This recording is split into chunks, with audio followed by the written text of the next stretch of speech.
जय हिंद साथियों, स्वागत है आपका आज के इस वीडियो में। तो दोस्तों, आज के इस वीडियो में मैं कक्षा 10वीं के 2025 में जो बोर्ड एग्जाम होना है उससे संबंधित महत्वपूर्ण प्रश्न मैं आपको बताने वाला हूँ। ये प्रश्न अगर आपने बहुत अच्छे से कर लिए तो ये मान के चलो कि आपकी परीक्षा में बहुत अच्छे नंबर आने वाले हैं। ठीक है, तो स्टार्ट करते हैं। वीडियो को लाइक और शेयर जरूर कर देना अपने मित्रों तक ताकि सभी लोग पढ़ सके इसको। ठीक है, तो आपको एक बहुत ही बढ़िया प्रश्न है। जैसे आपसे पहले पूछा गया कि सूरदास के गुरु का नाम क्या था, पिछली कई परीक्षाओं में क्वेश्चन पूछा गया।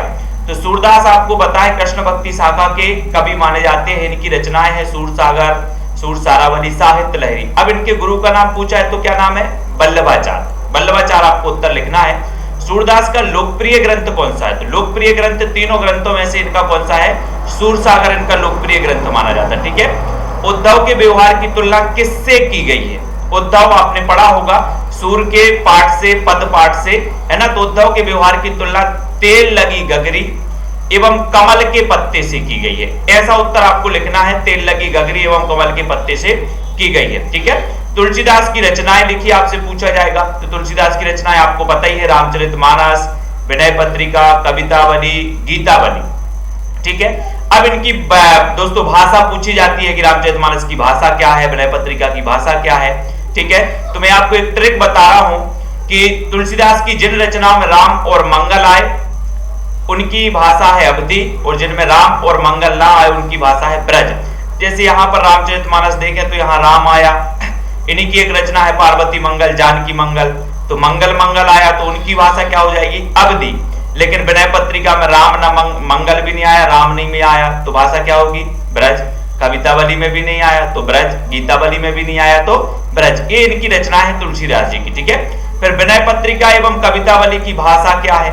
तो ऊपर अपन पढ़ ही चुके, क्या भाषा होगी? ब्रज। उसके बाद रिसाई शब्द का अर्थ क्या है? तो रिसाई मतलब रिसाना, तो रिसाई का मतलब क्रोध। जब अपन क्रोध में रहते तो रिसा जाते, तो क्रोध करना।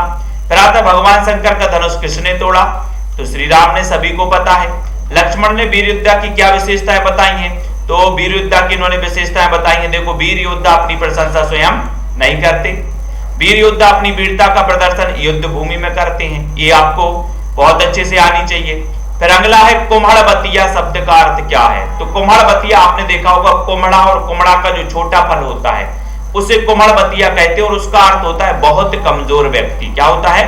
बहुत कमजोर व्यक्ति। ठीक है, उसके बाद आधुनिक हिंदी की श्रेष्ठतम काव्य कृति कौन सी है? तो आधुनिक हिंदी पूछा है तो आधुनिक हिंदी की सर्वश्रेष्ठ कृति मानी जाती है कौन सी? कामायनी। कामायनी जो कि जयशंकर प्रसाद की रचना है, और जयशंकर प्रसाद छायावाद के प्रवर्तक, छायावाद के कवि माने जाते हैं। ठीक है, उनकी रचना है कामायनी, और इसका काव्य रूप क्या है? तो ये महाकाव्य है। क्या है? महाकाव्य। उत्साह कविता में क्या है? उत्साह, उत्साह कविता आपने पढ़ी होगी, इसके रचनाकार निराला जी है, और इसमें ललित कल्पना और क्रांति चेतना क्या है? दोनों है, ललित कल्पना और क्रांति चेतना। ठीक है, अट नहीं रही कविता में किस मास का वर्णन किया गया है? तो अट नहीं रही कविता में फागुन मास, बसंत ऋतु की सुंदरता का क्या किया गया है? वर्णन किया गया है। अट नहीं रही कविता में किस मास का? फागुन मास का। ठीक है, उसके बाद अगला क्वेश्चन अगर हम देखें तो उत्साह कविता में बादल किसके लिए प्रेरित करता है? तो उत्साह कविता में बादल हृदय उत्साह के संचार और संघर्ष के लिए प्रेरित करता है। हृदय में उत्साह के संचार और संघर्ष के लिए क्या करता है? प्रेरित करता है। ठीक है, कनखी का अर्थ क्या है? तो कनखी का अर्थ है तिरछी निगाह से देखना, है ना। आपने लखनवी अंदाज पाठ पढ़ा होगा। ठीक है, उसमें आता है तिरछी निगाह से देखना। नागार्जुन का मूल नाम क्या था? तो आपको पता है नागार्जुन प्रगतिवादी काव्यधारा के कवि हैं, और इनकी रचना है युगधारा, तालाब की मछलियां, सतरंगी पंखों वाली, है ना। और ये प्रगतिवादी कवि, और इनका वास्तविक नाम था वैद्यनाथ मिश्र, और मैथिली में ये यात्री नाम से लिखते थे। ये भी याद होना चाहिए। अब एक प्रश्न है, मुख्य गायक की आवाज कैसी होती है? ये आपके संगतकार पाठ से है, जिसके रचनाकार है मंगलेश डबराल। ठीक है, तो मुख्य गायक की आवाज कैसी होनी चाहिए? तो आपको पता है कैसी होनी चाहिए? चट्टान जैसी भारी होती है। कैसी होती है? चट्टान जैसी भारी। ठीक है, संगतकार के माध्यम से कवि ने किन व्यक्तियों की ओर संकेत किया? तो संगतकार के माध्यम से कवि ने उन व्यक्तियों की ओर संकेत किया है जो मुख्य गायक के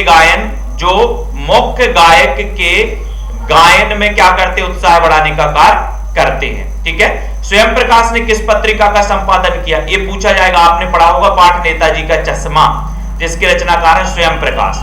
तो इन्होंने कौन सी पत्रिका का संपादन किया? उत्तर हो जाएगा वसुधा पत्रिका का। कौन सी पत्रिका? वसुधा। नेताजी सुभाष चंद्र बोस की प्रतिमा किसके द्वारा लगवाई गई? तो आपको पता है नगर पालिका द्वारा। बनाई किसने थे? तो मास्टर, ड्राइंग मास्टर थे मोतीलाल, उन्होंने बनाई थी। 2 फुट की थी प्रतिमा, जिसे बस्ट कहा जाता है, ये भी याद रख लेना। प्रतिमा बनाने वाले का नाम क्या था? तो मोतीलाल। नेताजी सुभाष चंद्र बोस की प्रतिमा में क्या नहीं था? तो आपको पता होगा कि चश्मा नहीं था। फिर बाद में सरकंडे का चश्मा लगाया था बच्चों ने, है ना, प्रतिमा पर। रामवृक्ष बेनीपुरी को कलम का जादूगर, सबसे पहले तो ये याद होना चाहिए आपका कि कलम का जादूगर किसे कहा जाता है, तब आपका उत्तर हो जाएगा। रामवृक्ष बेनीपुरी को क्यों कहा जाता है? क्योंकि विशिष्ट शैलीकार होने के कारण। ये उत्तर होगा आपका कि रामवृक्ष बेनीपुरी को विशिष्ट शैलीकार होने के कारण कलम का जादूगर कहा जाता है। ठीक है। निस्तब्धता शब्द का अर्थ क्या है? उत्तर लिखना आपको सन्नाटा। ठीक है। बाल गोविंद भगत की पुत्रवधू उन्हें अकेला क्यों नहीं छोड़ना चाहती थी? तो बाल गोविंद भगत की पुत्रवधू उन्हें अकेला नहीं छोड़ना चाहती थी क्योंकि उनके पुत्र का क्या हो गया था? इकलौते पुत्र की मृत्यु हो गई थी और उसके बाद में बाल गोविंद भगत की देखभाल करने वाला कोई नहीं था, इसलिए उनकी पुत्रवधू क्या थी? उनको अकेला नहीं छोड़ना चाहती थी। ठीक है। फिर मन्नू भंडारी का जन्म कब और कहां हुआ? तो इनका जन्म 1931 में हुआ था, भानपुरा में हुआ था। ठीक है। एक कहानी यह भी इनके पाठ का नाम है और उसकी जो विधा है वो क्या है? आत्मकथा। ठीक है। मन्नू भंडारी के व्यक्तित्व पर किसका प्रभाव पड़ा? तो उनके पिता और प्राध्यापिका शीला अग्रवाल, उनकी प्राध्यापिका थी शीला अग्रवाल और उनके पिता का प्रभाव पड़ा किस पर? मन्नू भंडारी। इनकी रचनाएं आपको पता होगा, आपका बंटी, महाभोज, एक प्लेट सैलाब, ये मन्नू भंडारी की कुछ रचनाएं भी आपको पता होनी चाहिए। डुमराव क्यों प्रसिद्ध है? तो डुमराव में भारत रत्न बिस्मिल्लाह खां का जन्म हुआ था डुमराव में, है ना। और शहनाई बजाने में काम आने वाली जो रीड होती है, रीड है ना, रीड होती है जो एक प्रकार की घास से बनती है, वो जो घास है वो डुमराव में पाई जाती है। तो रीड जिससे बनती, जिस घास से, वो डुमराव में पाई जाती है और वहीं बिस्मिल्लाह खां का जन्म हुआ था, इसलिए डुमराव क्या है? प्रसिद्ध है। चमड़े से मड़े अनबद्ध जो वाद्यों में है वो कौन कौन से आते हैं? तबला, ढोलक, मृदंग, है ना। एक संस्कृत व्यक्ति कौन होता है? आपने पढ़ा होगा तो संस्कृति पाठ। तो एक संस्कृत व्यक्ति किसी नई चीज की क्या करता है? खोज करता है। ठीक है, उसे संस्कृत व्यक्ति कहते हैं। वाच्य कितने प्रकार? आपने वाक्य पढ़े होंगे। वाक्य 3 प्रकार के होते हैं, एक होता है अर्थ के आधार पर, रचना के आधार पर और क्रिया के आधार पर। तो क्रिया के आधार पर जो वाक्य होते हैं उन्हें हम वाच्य कहते हैं। और वाच्य कितने प्रकार के होते हैं? 3 प्रकार के, कर्तृवाच्य, कर्मवाच्य और भाववाच्य। ठीक है। उसके बाद आता है प्रवंचना शब्द का अर्थ क्या है? तो प्रवंचना शब्द का अर्थ होता है धोखा। ठीक है। दशानन में कौन सा समास है? तो 10 है आनन जिसके अर्थात रावण के, मतलब आपने पढ़ा होगा समास कि जिसके दोनों पद अप्रधान होते हैं और कोई तीसरा अर्थ क्या होता है? प्रधान होता है। तो वहां कौन सा होता है? बहुब्रीहि समास। और समास कितने प्रकार के होते हैं? 6 प्रकार के, है ना। आपने देखा होगा अगर संधि और समास में कभी अंतर आए तो 2 वर्णों के मेल को संधि कहते हैं, 2 पदों या शब्दों के मेल को क्या कहते हैं? समास कहते हैं। इसको याद रख लेना। संधि 3 प्रकार की होती है और समास 6 प्रकार के होते हैं। नाच ना जाने आंगन टेढ़ा, ये क्या है? लोकोक्ति है। लोकोक्ति अपन को याद रख लेना। और कभी आए कि मुहावरे और लोकोक्ति में अंतर बताओ, तो आपको पता है कि मुहावरा एक वाक्यांश होता है जबकि लोकोक्ति पूर्ण वाक्य होती है। ठीक है। मुहावरों का स्वतंत्र रूप से प्रयोग नहीं होता जबकि लोकोक्ति का स्वतंत्र रूप से प्रयोग होता है, ये आपको याद रख लेना। ठीक है। अधिक बोलने वाला क्या कहलाता है? वाचाल। ठीक है। समास कितने प्रकार के होते हैं? 6 प्रकार के, आपको पता होने चाहिए। अब चला जाए में वाच्य भाववाच्य। ठीक है। 9 2 11 होना, इसका अर्थ क्या है? भाग जाना, भाग जाना। आंख का तारा होना, इसका अर्थ है सबसे प्यारा होना, सबसे प्यारा। ठीक है। प्रतिदिन का समास विग्रह करना है तो प्रतिदिन का समास विग्रह होगा दिन दिन। क्या होगा? दिन दिन। और इसमें कौन सा समास है? अव्ययी भाव समास। और समास में जो अव्ययी भाव समास है जिसका प्रथम पद प्रधान होता है, मैं आपको बता दे रहा हूं कि अव्ययी भाव समास का प्रथम पद प्रधान होता है। ठीक है। और द्वंद्व समास के दोनों पद प्रधान होते हैं। द्विगु समास का प्रथम पद संख्यावाची होता है। ठीक है। कर्मधारय समास का प्रथम पद विशेषण होता है और द्वितीय पद विशेष होता है। और तत्पुरुष समास का उत्तर पद यानी कि दूसरा पद प्रधान होता है। और बहुब्रीहि समास का क्या होता है कि दोनों पद के अलावा तीसरा जो अर्थ है वो प्रधान होता है। ठीक है। उसके बाद राजपुत्र शब्द का समास विग्रह करना है तो राजपुत्र शब्द का समास विग्रह क्या होगा? राजा का पुत्र, अर्थात इसमें कौन सा समास होगा, तत्पुरुष समास। ठीक है, वह धीरे धीरे चलने लगा, किस क्रिया विशेषण के अंतर्गत आएगा, तो धीरे धीरे चलने लगा ये आएगा काय के अंतर्गत, रीतिवाचक। ठीक है, आपने क्रिया विशेषण पढ़े होंगे, ये 4 प्रकार के होते हैं दोस्तों, कालवाचक क्रिया विशेषण, स्थानवाचक क्रिया विशेषण, रीतिवाचक क्रिया विशेषण और परिमाणवाचक क्रिया विशेषण। ठीक है, तो सबसे पहले अपन अगर स्थानवाचक करें तो किसी स्थान का बोध होता है, कालवाचक में किसी समय का बोध होता है, रीतिवाचक में जैसे अपन ने कहा धीरे धीरे, है ना, ज्यों त्यों, इस प्रकार के शब्द आते हैं। फिर आता है दोस्तों आपका कौन सा, परिमाणवाचक, जिसमें कम ज्यादा अधिक, जिसमें परिमाण का, वजन का बोध हो, मात्रा का बोध हो, वो परिमाणवाचक। ठीक है, उसके बाद देखो रीतिवाचक क्रिया विशेषण हो जाएगा। संधि के कितने प्रकार होते हैं, तो संधि के 3 प्रकार होते हैं, स्वर संधि, व्यंजन संधि, विसर्ग संधि। ठीक है, अंधे की लाठी ये क्या है, ये दोस्तों लोकोक्ति है। ठीक है, उसके बाद यहां पर आते एक अनार स्वबीमार का अर्थ क्या है, तो एक अनार स्वबीमार, एक अनार स्वबीमार का अर्थ है वस्तु की पूर्ति कम और मांग अधिक। ठीक है, गद्य की 3 गौण विधाएं आपको बताना है, तो गद्य की विधाएं पूछी जाती हैं, गद्य की विधाएं आपसे पूछी जाती हैं, गद्य की प्रमुख विधाएं और गद्य की दोस्तों गौण विधाएं।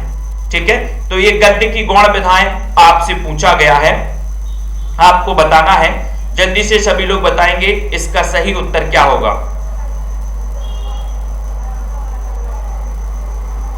ठीक है, तो यहां पर गद्य की 3 विधाओं में आत्मकथा, रेखा चित्र, संस्मरण, इसके अलावा जीवनी भी है। ठीक है, जीवनी भी है, और दोस्तों और कौन कौन सी है, रिपोर्टाज है। ठीक है, यात्रा वृत्तांत है, रेखा चित्र है, ये तो आपने पढ़ा ही लिया, डायरी है। तो ये गौण विधाएं आती हैं। यहां पर आया था अंधे की लाठी, ये मुहावरा है, अंधे की लाठी है ना, एकमात्र सहारा जिसे हम कहते हैं, अंधे की लाठी एकमात्र, ये मुहावरा, इसको मुहावरा कर लेना। ठीक है, उसके बाद गद्य की 3 विधाओं में आत्मकथा, रेखा चित्र, संस्मरण, ये हो गया गद्य की, ये गौण विधाएं हैं। प्रमुख विधाएं की बात करें तो नाटक, निबंध, उपन्यास, आलोचना, ये प्रमुख विधाएं आ जाएंगी। ठीक है, उसके बाद अज्ञे की हिरोशिमा कविता आपने पढ़ा होगा, मैं क्यों लिखता हूं, ये पाठ के लेखक कौन है, अज्ञे। उसमें हिरोशिमा कविता लिखी गई, जो कहां पर लिखी थी, भारत लौटकर लिखी, यानी कि जब वो भारत लौट रहे थे, वो ट्रेन में थे, तो ट्रेन में ही उन्होंने ट्रेन में बैठे बैठे लिखी थी ये कविता। और दोस्तों अणुबम कहां गिरा था, तो हिरोशिमा पर गिरा था। कटाव, जिसे भारत का स्विट्जरलैंड, कभी क्वेश्चन आए कि भारत का स्विट्जरलैंड किसे कहा जाता है, तो क्या कहा जाता है, कटाव। और कटाव में बर्फ के पहाड़ किसकी तरह चमक रहे थे, तो चांदी की तरह चमक रहे थे, ये आपको बताना है। सारे पाप कैसे धुल जाते हैं, तो प्रेयर व्हील को घुमाने से सारे पाप धुल जाते हैं, और धर्म चक्र उसे कहते हैं। ठीक है, साना साना हाथ जोड़ी आपने पाठ पढ़ा होगा, जिसकी रचनाकार मधु काकरिया है। ठीक है, व्याधि का अर्थ क्या है, तो रोग है, रोग याद रख लेना। हिरोशिमा कविता के किस काव्य संग्रह में संग्रहित है, तो आपको पता होना चाहिए, अरि ओ करुणा प्रभामय, अरि ओ करुणा प्रभामय। ठीक है, तो ये टॉप 50 क्वेश्चन है, इनमें से आपके बहुत सारे क्वेश्चन पेपर में आने वाले हैं। और दोस्तों कैसा लगा आपको वीडियो, लाइक जरूर करें, अपने मित्रों को शेयर कर दें। ठीक है, और इनको बार बार पढ़ लें, ताकि आपके विकल्प और 1-2 नंबर के 2 नंबर के जो प्रश्न आते हैं वो आप बहुत अच्छे से कंप्लीट कर सको। ठीक है, जय हिंद।